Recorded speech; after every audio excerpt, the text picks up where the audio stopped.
അമേരിക്കയിൽ അടിസ്ഥാന പലിശ നിരക്ക് വെട്ടിക്കുറച്ചു. US federal reserve chairman Jerome പവലാണ് പ്രഖ്യാപനം നടത്തിയത്. US കേന്ദ്ര ബാങ്കായ ഫെഡറൽ റിസർവ് ഹ്രസ്വകാല പലിശ നിരക്ക് 4.3% നിന്ന് 4.1%-ആയാണ് കുറച്ചത്.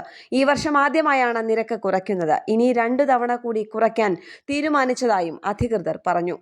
US പ്രസിഡന്റ് ഡൊണാൾഡ് ട്രംപ് അധികാരത്തിൽ വന്നതിന് ശേഷം കുടിയേറ്റം, നികുതി, മറ്റു നയങ്ങൾ എന്നിവ രാജ്യത്തിന്റെ സമ്പദ്വ്യവസ്ഥയെ ബാധിക്കുന്നത് എങ്ങനെയെന്ന് വിലയിരുത്തുന്നതിനായാണ് ഡിസംബർ മുതൽ റിസർവ് നിരക്കുകളിൽ വ്യത്യാസം വരുത്താതിരുന്നത്.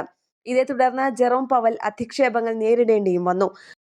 അമേരിക്കയിൽ അനുഭവപ്പെടുന്ന തൊഴിൽ മേഖലയിലെ കടുത്ത പ്രതിസന്ധിയും സമ്പദ്വ്യവസ്ഥയ്ക്കേറ്റ ആഘാതവും നേരിടുന്നതിനായാണ് ഇപ്പോഴുള്ള നടപടിയെന്നാണ് വിശദീകരണം. ഇന്റർനാഷണൽ ഡെസ്ക്, കേരള പ്രണാമം.